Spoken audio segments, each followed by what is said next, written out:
Hello and good morning. Welcome to another episode of Reading Through the Bible, where we're just simply reading to learn and get our questions answered. So if you do have any questions, please put them in the chat. And if we can't get them answered today, then we'll surely get them answered next week. So last week we left off finding out that as man began to multiply on the earth, and after Adam and Eve caused the fall by their rebellion in the garden, good morning, that the sons of God came into the daughters of man. They began to multiply and have children with them. And that admixture began to spread into the hearts of men, to where there was only evil continually in their hearts. God took it upon himself to cause a great flood to come upon the earth and wipe all breathing things out, except for a man named Noah, his wife, their 3 sons, and their 3 wives.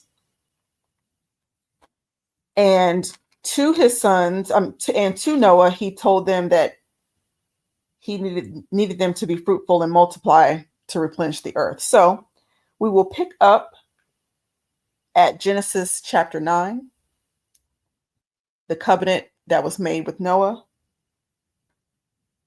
So if you would like to read along, now's the time that you will want to grab your Bibles, grab your pen and your paper so that you can take notes. And again, if you do have any questions, please feel free to put them in the chat so that we can get those questions answered. We're just here to learn. Okay, starting at chapter 9. And God blessed Noah and his sons and said unto them, Be fruitful and multiply and replenish the earth. And the fear of you and the dread of you shall be upon every beast of the earth, and upon every fowl of the air, upon all that moves upon the earth, and upon all the fishes of the sea. Into your hand are they delivered. Every moving thing that lives shall be meat for you, even as the green herb have I given you all things. But flesh with the life thereof, which is the blood thereof, shall you not eat. And surely your blood of your lives will I require. At the hand of every beast will I require it. And at the hand of every man's brother will I require the life of man. Whoso sheds man's blood, by man shall his blood be shed. For in the image of God made he man. And you, be ye fruitful and multiply. Bring forth abundantly in the earth and multiply therein. And God spake unto Noah and said to his sons with him, saying, And I, behold, I establish my covenant with you and with your seed after you, and with every living creature that is with you, of the fowl, of the cattle, and of every beast of the earth with you, for all that go out of the ark, to every beast of the earth. And I will establish my covenant with you, neither shall all flesh be cut off any more by the waters of a flood, neither shall there be any more a flood to destroy the earth. And God said, This is the token of the covenant which I make between me and you, and every living creature that is with you, for perpetual generations. I do set my bow in the cloud, and that shall be for a token of covenant between me and the earth. And it shall come to pass, when I bring a cloud over the earth, that the bow shall be seen in the cloud. And I will remember my covenant, which is between me and you and every creature of all flesh. And the water shall no more become a flood to destroy all flesh. And the bow shall be in the cloud, and I will look upon it, and I will remember the everlasting covenant between God and every living creature of all flesh that is upon the earth. And God said unto Noah, This is the token of the covenant which I have established between me and all flesh which is upon the earth. And the sons of Noah that went forth of the ark were Shem, Ham, and Japheth. And Ham is the father of Canaan. These are the 3 sons of Noah, and of them was the whole earth overspread. And Noah began to be a husbandman, and he planted a vineyard. And he drank of the wine, and was drunken, and he was uncovered within his tent. And Ham, the father of Canaan, saw the nakedness of his father, and told his two brethren without. And Shem and Japheth took a garment and laid it upon both of their shoulders, and went backward, and covered the nakedness of their father, and their faces were backward, and they saw not their father's nakedness. And Noah awoke from his wine, and knew what his younger son had done unto him, and said, Cursed be Canaan. A servant of servants shall be he unto his brethren. And he said, Blessed be the Lord God of Shem, and Canaan shall be his servant. God shall enlarge Japheth, and he shall dwell in the tents of Shem, and Canaan shall be his servant. And Noah lived after the flood 350 years, and all the days of Noah were 950 years, and he died. Now, let me just clarify something really quickly, because I know for most it's a question, but I believe that it's answered in Leviticus, if I'm not mistaken. So I'm going to pull that up real quick. But I know there's a lot of questions about what his father's nakedness is.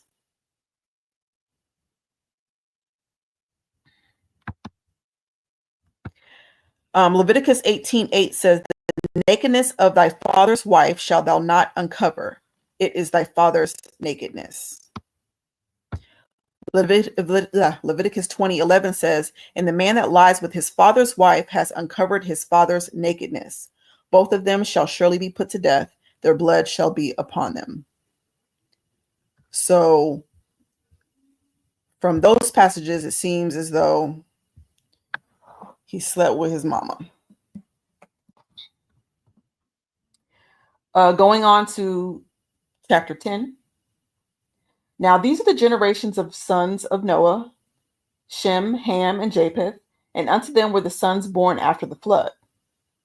The sons of Japheth, Gomer, and Magog, and Madai, and Javan, and Tubal, and Meshach, and Tiras. And the sons of Gomer were Ashkenaz, and Rephath, and Togarmah. And the sons of Javan were Elisha, and Tarshish, Kittim, and Dodanim. By these were the isles of the Gentiles divided in their lands, every one after his tongue, after their families, in their nation. And the sons of Ham, Cush, and Mizraim, and Put, and Canaan. And the sons of Cush, Seba, and Havilah, and Sapta, and Ramah, and Saptakah. And the sons of Ramah, Sheba, and Dedan. And Cush begat Nimrod. He began to be a mighty one in the earth. He was a mighty hunter before the Lord, wherefore it is said, even as Nimrod, the mighty hunter before the Lord. And the beginning of his kingdom was Babel, and Erech, and Akkad, and Calneh, in the land of Shinar. Out of that land went Ashur, and builded Nineveh, and the city Rehoboth, and Calah. And Resen, between Nineveh and Calah, the same is a great city. And Mizraim begat Ludim, and Ananim, and Lahabim, and Naphtahim, and Parusim, and Calusim, out of whom came Philistim, and Caphtorim. And Canaan begat Sidon, his firstborn, in Heth. And the Jebusite, and the Amorite, and the Girgashite, and the Hivite, and the Arkite, and the Sinite, and the Arvadite, and the Zemarite, and the Hamathite, and afterwards were the families of the Canaanites spread abroad. And the border of the Canaanites was from Sidon, and thou comest to Gerar unto Gaza, and thou goest unto Sodom and Gomorrah, and Admah, and Zeboim, even unto Lasha. These are the sons of Ham, after their families, after their tongues, in their countries, and in their nations. Unto Shem also, the father of all children of Eber, and the brother of Japheth, the elder, even to him were the children born. The children of Shem, Elam, and Asher, and Arphaxad, and Lud, and Aram. And the children of Aram, Uz, and Hul, and Gether, and Mash. And Arphaxad begat Salah, and Salah begat Eber. And unto Eber were born two sons. The name of one was Peleg, for in his days was the earth divided, and his brother's name was Joktan. And Joktan begat Aladad, and Shelef, and Azarmaveth, and Jerah, and Hadaram, and Uzai, and Diklah, and Abol, and Abimael, and Sheba, and Ophir, and Havilah, and Jabad. All of these were the sons of Joktan. And of their dwelling was born Misha, as thou goest into Sephar, the mount of the east. These are all the sons of Shem, after their families, after their tongues, in their lands, after their nations. These are the families of the sons of Noah, after their generations, in their nations. And by these were the nations divided in the earth after the flood. And the whole earth was one language and one speech. And it came to pass as they journeyed from the east that they found a plain in the land of Shinar, and they dwelt there. And they said to one another, Go to, let us make brick, and burn them thoroughly. And they had brick for stone, and slime had they for mortar. And they said, Go to, let us build us a city and a tower, whose top may reach unto heaven, and let us make a name, lest we be scattered abroad unto the face of the whole earth. And the Lord came down to see the city and the tower, which the children of men builded. And the Lord said, Behold, the people is one, and they have all one language. And this is what they began to do. And now nothing will be restrained from them, which they have imagined to do. Go to, let us go down there and confound their language, that they may not understand one another's speech. So the Lord scattered them abroad from there unto the face of all earth, and they left off to build the city. Therefore is the name called Babel, because the Lord did confound their language of all the earth. And from there did the Lord scatter them abroad unto the face of all the earth. These are the generations of Shem. Shem was 100 years old and begat Arphaxad 2 years after the flood. And Shem lived after he begat Arphaxad 500 years and begat sons and daughters. And Arphaxad lived 35 years and begat Salah. And Arphaxad lived after he begat Salah 403 years and begat sons and daughters. And Salah lived 30 years and begat Eber. And Salah lived after he begat Eber 403 years and begat sons and daughters. And Eber lived 430 years and begat Peleg.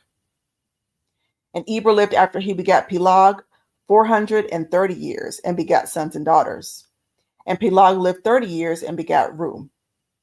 And Peleg lived after he begat Reu 209 years and begat sons and daughters. And Reu lived 230 years and begat Serug. And Reu lived after he begat Serug 207 years and begat sons and daughters. And Serug lived 30 years and begat Nahor. And Serug lived after he begat Nahor 200 years and begat sons and daughters. And Nahor lived 920 years and begat Terah. And Nahor lived after he begat Terah 119 years and begat sons and daughters. And Terah lived 70 years and begat Abraham, Nahor, and Haran.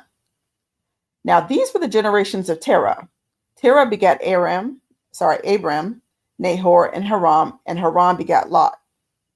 And Haran died before his father, Terah, in the land of his nativity in Ur of Chaldees. And Abram and Nahor took them wives. The name of Abram's wife was Sarai, and the name of Nahor's wife was Milcah, the daughter of Haran, the father of Milcah and the father of Iscah. But Sarai was barren, she had no child. And Terah took Abram his son and Lot, the son of Haran, his son's son, and Sarah, his daughter-in-law, his son Abram's wife, and they went forth with them from Ur of Chaldees to go into the land of Canaan, and came unto Haran and dwelt there. And the days of Terah were 205 years, and Terah died in Haran.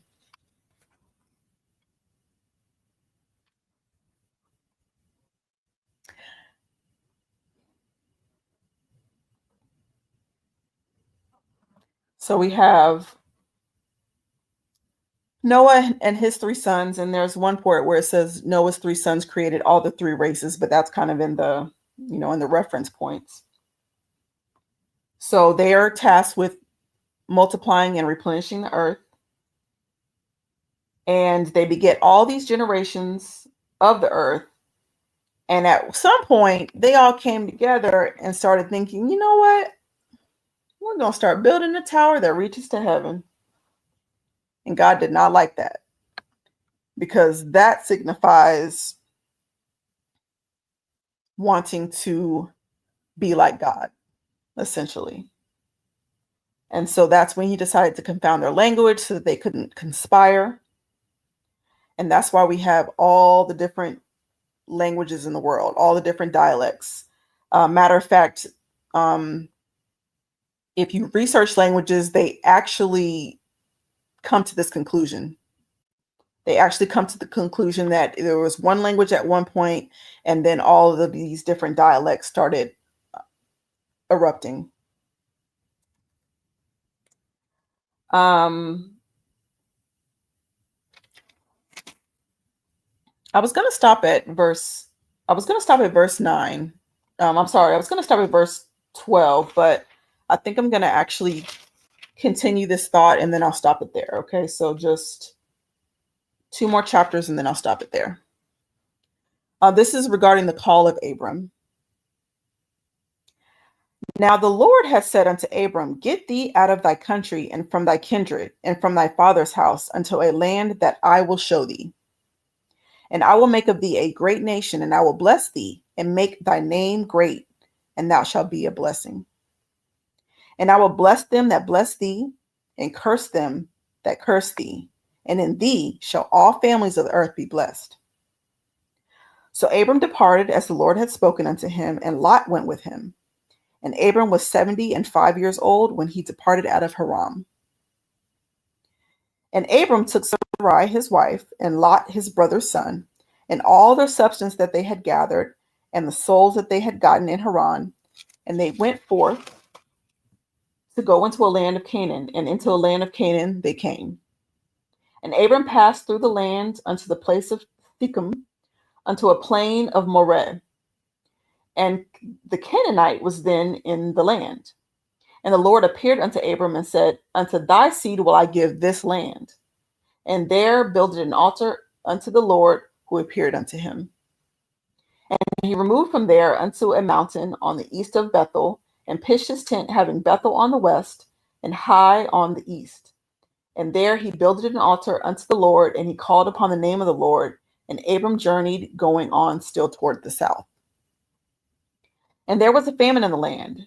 And Abram went down into Egypt to sojourn there, for the famine was grievous in the land. And it came to pass, when he come near to enter into Egypt, that he said unto Sarai his wife, behold now, I know that thou art a fair woman to look upon. Therefore it shall come to pass, when the Egyptians shall see thee, that they shall say, this is his wife, and they will kill me, but they will save thee alive. Therefore it shall come, say, I pray thee, thou art my sister, that it may be well with me for my sake, and my soul shall live because of thee. And it came to pass that when Abram was come into Egypt, the Egyptians beheld the woman, that she was very fair. And the princes also of Pharaoh saw her, and committed her before Pharaoh, and the woman was taken into Pharaoh's house. And he entreated Abram well for her sake, and he had sheep, and oxen, and his asses, and men servants, and maid servants, and asses, and camels. And the Lord plagued Pharaoh and his house with great plagues because of Sarai, Abram's wife. And Pharaoh called Abram and said, what is this that y'all have done to me? Why did you not tell me that this was your wife? Why did you say that she was your sister? So I might have taken her unto be my wife. Now therefore, behold thy wife, take her and go thy way. And Pharaoh commanded his men concerning him, and they sent him away and his wife and all that he had. And Abram went out of Egypt, he and his wife and all that he had, and Lot with him into the south. And Abram was with cattle and silver and in gold. And he went on his journeys from the south even to Bethel, unto the place where his tent had been in the beginning, between Bethel and Hai, unto the place of the altar which he had made there at the first. And there Abram called on the name of the Lord. And Lot also, which went with Abram, had flocks and herds and tents. And the land was not able to bear them, that they might dwell together, for their substance was great, so that they could not dwell together. And there was a strife between the herdsmen of Abram's cattle and the herdsmen of Lot's cattle, and the Canaanite and the Perizzite dwelled in the land. And Abram said unto Lot, Let there be no strife, I pray thee, between me and you, and between my herdsmen and thy herdsmen, for we are brothers. Is not the whole land before thee? Separate thyself, I pray thee, from me. If thou wilt take the left hand, then I will go to the right. Or if thou depart to the right hand, then I will go to the left. And Lot lifted up his eyes and beheld all the plain of Jordan, that it was well watered everywhere. And before the Lord destroyed Sodom and Gomorrah, even as the garden of the Lord, like the land of Egypt, as thou come unto Zoar. Then Lot chose him all the land of Jordan, and Lot journeyed east, and they separated themselves the one from another. And Abram dwelt in the land of Canaan, and Lot, and dwelt in the cities of the plain, and pitched his tent toward Sodom. But the men of Sodom were wicked and sinners before the Lord exceedingly. And the Lord said unto Abram, After that Lot was separated from thee, lift up now thine eyes, and look from the place where thou art northward and southward, and eastward and westward. For all the land which thou see, to thee will I give it, and thy seed forever. And I will make thy seed as the dust of the earth, so that if man can number the dust of the earth, then shall thy seed also be numbered. Arise, walk through the land in the length of it, and in the breadth of it, for I will give it to thee. Then Abram removed his tent, and came and dwelt in the plain of Mamre, which is in Hebron, and built an altar unto the Lord. All right, so I will end that reading there. And so as you can see, Abram took with him his nephew, and they both had great things, great wealth, because they had listened to the Lord, they had followed the Lord, and he got them out of the countries that they were in with the Canaanites, and we'll learn about them soon enough, who the Canaanites were and what they were about. I'll say that. But their things were so great that they had to separate. And as you can see, Lot went to the areas of Sodom and Gomorrah. Abram went to his place, and they were, and the Lord is going to continue his promise. So that is the reading for today. If you have any questions, please add them now. If not, we will pick up on Genesis 14 next week, and it'll start with the War of the Kings. The War of the Kings. Okay, so again, we're just reading through the Bible. That's all we're doing on these episodes. Those who want to read it from Genesis to Revelation, we're going to do it. We're going to learn together. I thank you so much for those who tuned in. I hope to see you guys next week. Same time, same place. What do you think provoked them to try and reach heaven? That's a good question. But if I had to put my finger on it, okay, so when the fall happened, remember what Satan said remember what we know, that the serpent is Satan, but remember what the serpent said to Eve. He said that by eating from the tree of the knowledge of good and evil, it was going to make you like gods. And so from that point, that was their mission. That was the reason why she partook of the fruit in the first place, so that she could be like gods. And so I think that that is what was in their heart. And every time you have that type of mindset, you're going to always, obviously, you're going to always fall short, right? Because we can never be as good as God is. And so if I had to put my finger on it, that's what it would be. Remember what Lucifer was about. He was trying to be like the Most High. He was trying to reach the heights of heaven, to be like the Most High. And that's why he was cast down. So I think they had that spirit in them, if that makes sense. They had already rebelled against God. They had the spirit of Satan, Lucifer, in them. And everything that they did was trying to be like him. But of course, that ends up being divination and witchcraft, so to speak.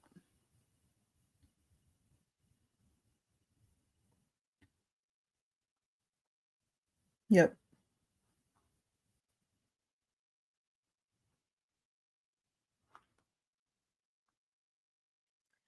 Any other questions? He said, yeah, that makes sense. Given some time, humanity will always fall into some era of divination. Yeah, and I think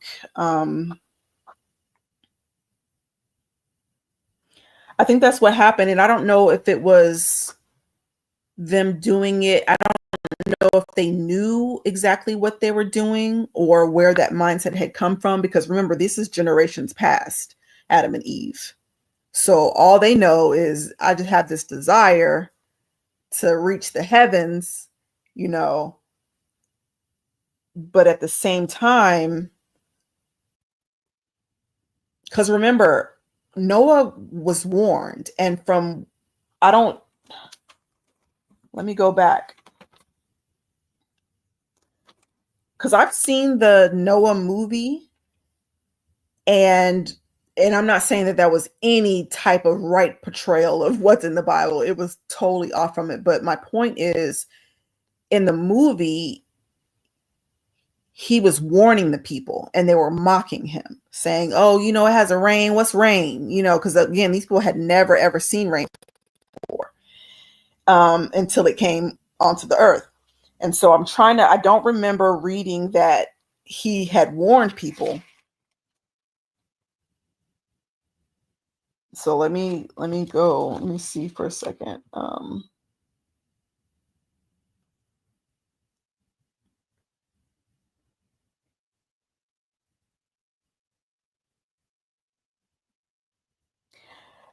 It doesn't specifically say that that Noah was warning people, or even that God was warning people. But again, I think there's something to be said by the fact that at least one person or one family knew God's will. So what is the reason why everybody else acted like they didn't know God's will? You know, so it wasn't like they were, what am I trying to say? I don't think they didn't know right from wrong. I think they knew better. They didn't do better. And Noah decided that him and his family were going to be righteous, and that's why they were saved, and everybody else perished.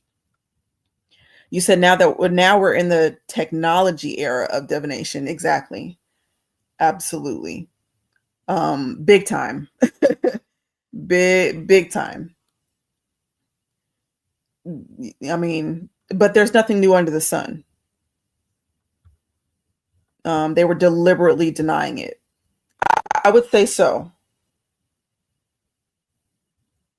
I would say so. And then you also got to understand, because they were mixing with the sons of men,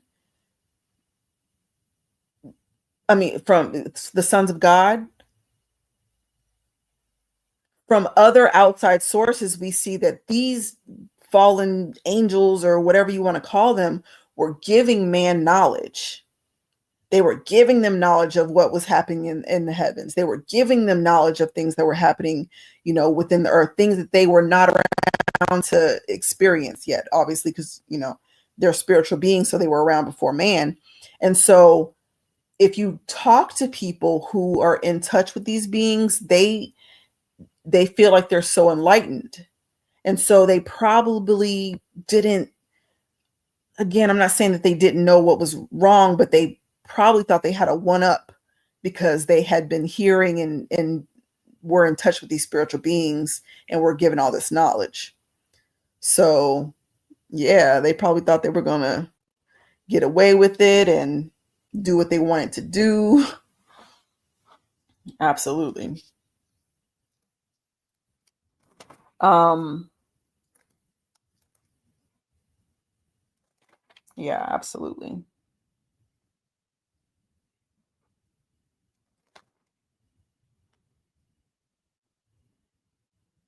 And then you see that some lines were, it's like when they're not all the time, because you're going to see that later on, not all the time, but most of the time when the father did right, then the children who came after him did right. And if the father was into wickedness and wrongdoing, then the sons that came after him were into wrongdoing. So you see, like Shem's line, they were all for God. But then you have Ham and Cush and and his descendants that were, man, they were wilding out doing their own thing. Said, was Nimrod spearheading the Babel thing? That's what it seems, because it says that and Cush begat Nimrod. He began to be a mighty one in the earth. He was a mighty hunter before the Lord. Wherefore it is said, even as Nimrod, the mighty hunter before the Lord. And the beginning of his kingdom was Babel. So this was his kingdom. Babel was Nimrod's kingdom. And we actually see the evidence of that. I believe I showed you guys once the steel is a black monument regarding Babel, and it has Nimrod's name and all that etched in it. So absolutely, it was his nation. It was his nation.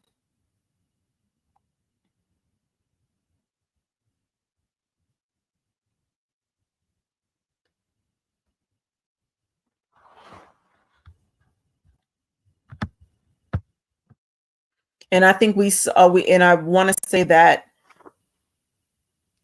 when we read through the Enuma Elish, even they believed that Nimrod was responsible for it.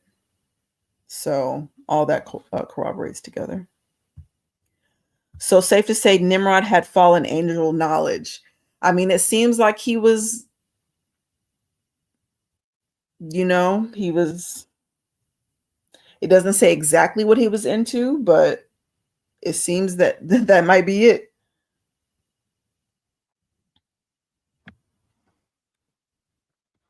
Let me see what it says about being a hunter. He was a hunter before the Lord. And that might just mean, just a plain old hunter. Jeremiah 16:16. Let's go there and see what it says about being a hunter. Jeremiah 16:16. Behold, I will send my fishers, says the Lord, and they shall fish them. And after will I send for many hunters, and they shall hunt them from every mountain and from every hill and out of the holes of rocks. Okay, so yeah, he was just simply a hunter.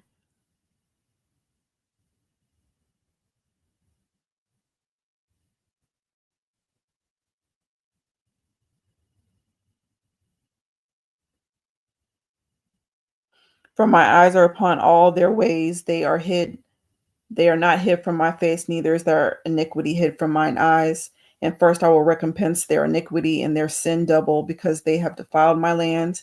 They have filled mine inheritance with the carcasses of their detestable and abominable things. Hmm.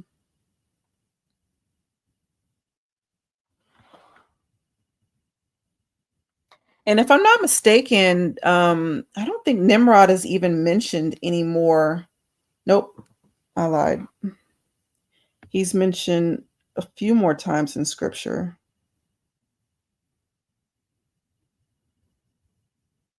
I'm gonna skip ahead just for a little.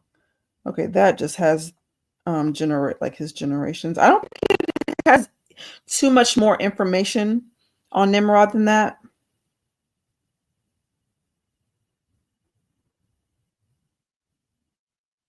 We just see like going towards Micah, the book of Micah. We're gonna see that the entrances of Noah are going to be like wastelands of Assyria. So he obviously wasn't looked upon in a good way. Yeah, but we'll get to that. I don't want to read too far ahead. And restarted the whole divination issue. Absolutely. And again, this is where, and this is why that is very important, because people always argue, oh, well, you erased what our ancestors believed. It's like, okay, yeah, but not all of the ancestors believed in divination. As we're seeing right now, there were lines of generations or sons and daughters that did not believe in it. And we're gonna get to see the differences between those here shortly. Said Nimrod has overtures Ozymandias and Esau. Now I don't know who is Ozymandias. Now Esau, yes, because we're seeing that we're going to learn some things about what they're called Edomites. Esau's line is the Edomites. Okay, sorry, I'm not familiar with the Osmandias, so let me look that up.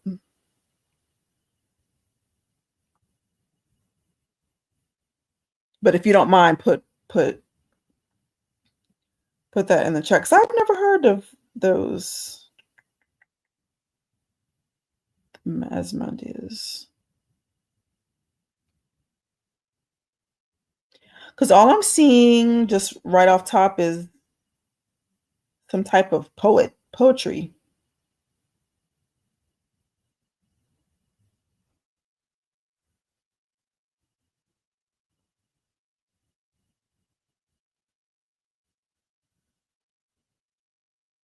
But I guess maybe if I look at what the poetry is about.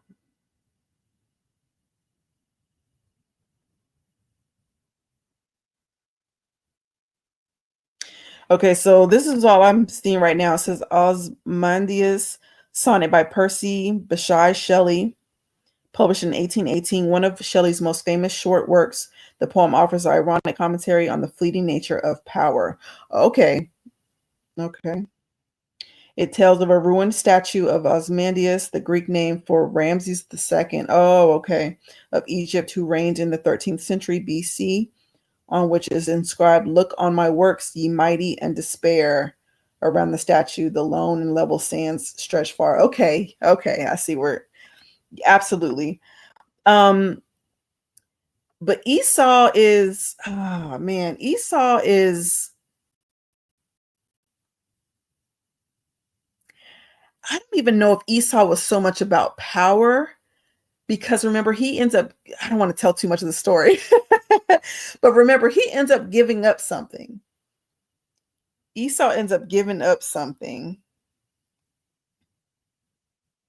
And so I'm excited to read through some more, just knowing who Esau is, and from the, I guess, occult perspective. And I want to see how the Bible illustrates that. It's I think that's supposed to be crazy. It's crazy how the seed of man parallels with the seed of knowledge throughout humanity. How, like you said, one man can dictate an entire lineage based on whose knowledge they live in God's or Lucifer's. Exactly. And I don't really know why that's not understood in the mainstream. I mean, to me it makes perfect sense. but for some reason it tends to go over a lot of heads. I mean, but the Bible's really clear about that, though. By one man sin entered into the world. And that's all it took. All it took was one person to muddy the pool. And the reason why it's put onto Adam is because Adam was the one given the instruction. Remember back in Genesis 3, the Lord had told him about the trees. And so he should have been the stand-up guy and was like, "Nah, girl, we're not finna eat that." The Lord told us not to eat that because this is the reason. And then she had the nerve to have a conversation with the serpent about it, deliberating with him about whether or not, the Lord was a liar or not. And I guess we found out who was the real lie. Because now death has entered the world and we don't have a choice but to die.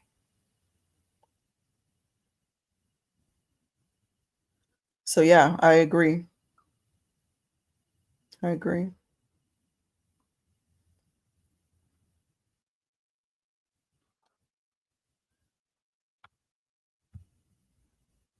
So exactly, or like how Noah saved a whole line and humanity, but it only took Nimrod to bring dark knowledge back.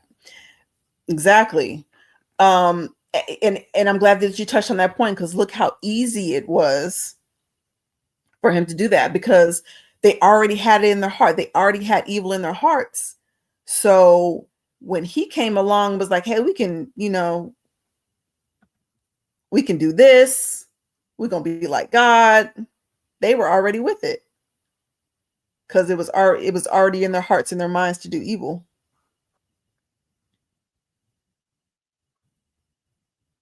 And I know that some people are going to take issue with that and say, "Well, I can be good without God." It's not that you can't. It's not that you cannot do good things without belief in God. But again, like I've said before, you have no way to ground your knowledge. And at some point, because you're not perfect, we're not perfect, you're going to eventually do some evil. And so you therefore can't really say that you're good.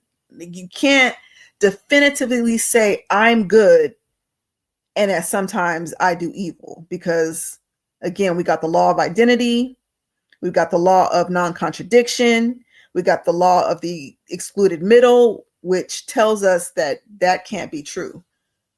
So it all comes back to it. Okay, Asmodeus famous quote, as you said, also he originated Oppenheimer's famous quote, "I am become death, destroyer of worlds." Oh, okay. Okay. And I wonder why he would make that claim. I wonder what was going on in his little mind that made him want to take on being the destroyer of the world.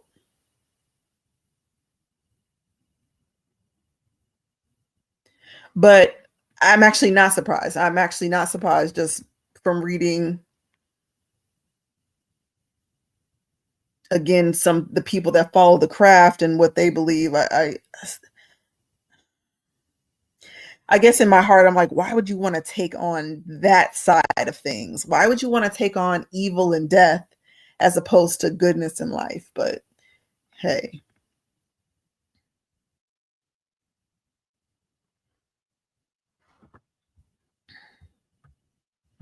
that spirit that gave Oppenheimer that knowledge spoke through him. Yeah.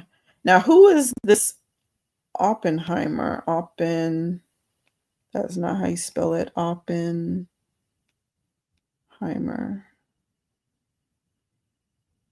I don't know everything, y'all. Y'all be giving me information, so I gotta look this up. Now, is this J. Robert Oppenheimer? He's a theoretical physicist, or is this another Oppenheimer? Because I'll be taking y'all what y'all say, and I have to look into it.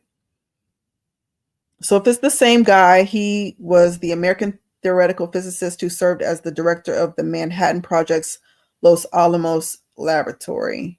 He is often called the father of the atomic bomb for his role for his role in overseeing the development of the first nuclear weapons. Okay, so that makes sense. That actually makes a lot of sense.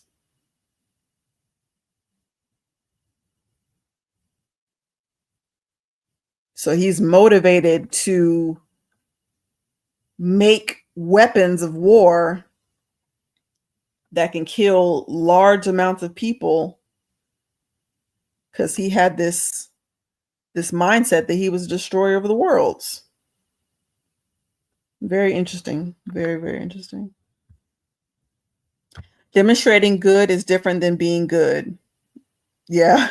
One is mimicking God, whereas those who have God's spirit have good in them, just like how a trans woman can pretend to be one, but a woman is one. Very good analogy. Exactly. We can be good, but we ain't good.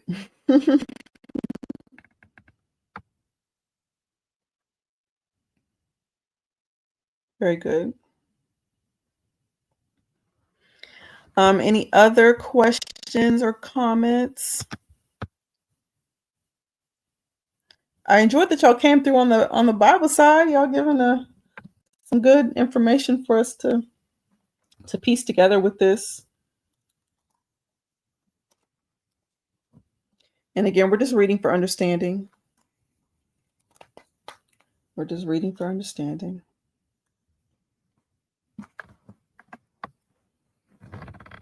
Okay, so again, next week we will pick up on the War of the Kings in Genesis chapter 14.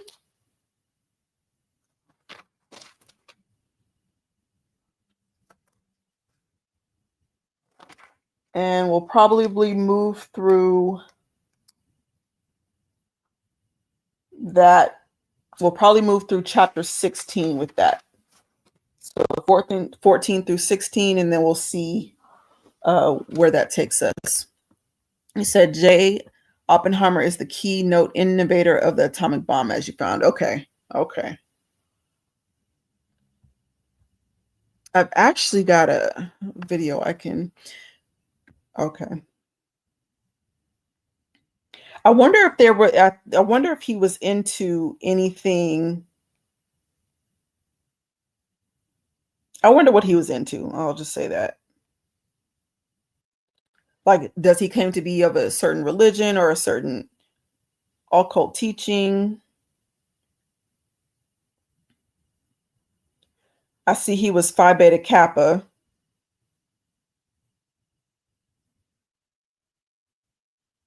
which is a whole different story in itself, as we see. And he studied at Harvard. I really wish I could find, and this is not the rabbit hole video, but there's a video which I'm still trying to find, refind, I should say, and it's what's that guy's name? David Duchovny, and what's the lady's name that played on Silence of the Lambs? But anyway, they're speaking of their classes that they had to take at either Harvard or Yale, and it was occult and magic. Like, you know how we're taking, math and science and stuff like that. Their classes were in occult and magic.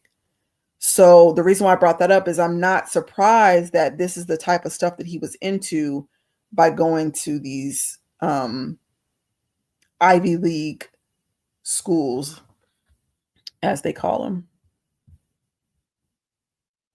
Osmandius was a self-aware emperor, so he simply spoke about the inherent effect of his royal position with his quote, okay, Oppenheimer thought by splitting the atom, he was encompassing everything. So he was on that CERN type of stuff.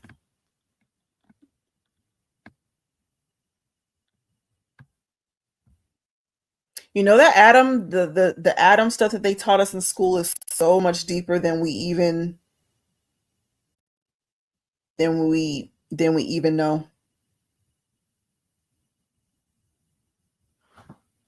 I didn't know that until I started researching for the video atomism in Baal. I was like, oh, they were teaching us some occult stuff. So he aligned himself with the figure who collected all the world's treasures. Aussie man. Oh, that's crazy. But we see the spirit of Nimrod. We see the Tower of Babel being built in almost every industry. We see that this is what has happened. So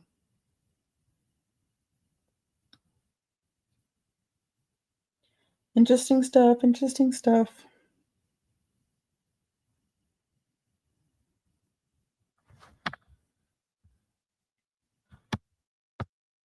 Any other questions? Many people believe the splitting of the atom was codified in the Talmud and the Kabbalah, and the Oppenheimer was of Jewish faith. I would like to see if that's true.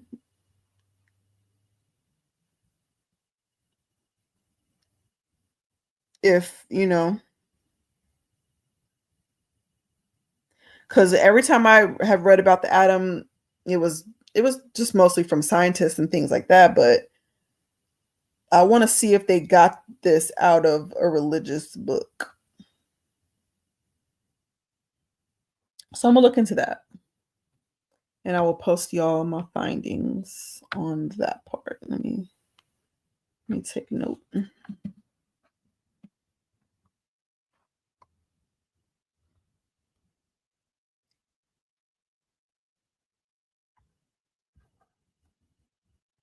Yes.